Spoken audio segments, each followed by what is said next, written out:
Sobrang init. Ang init dito kami sa Basak. Yung asawa ko nandoon sa sa palayan. Kasi ting tanim na uli ng palay. Sobrang init dito sa bukid. Ito kami sa bukid ngayon. Kasi yung tiyahin ko naggawa ng bibingka. Tapos bumili ako ng 15 peraso.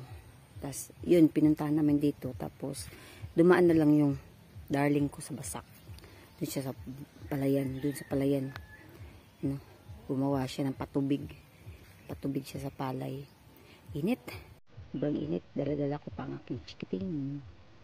Wala maiwan.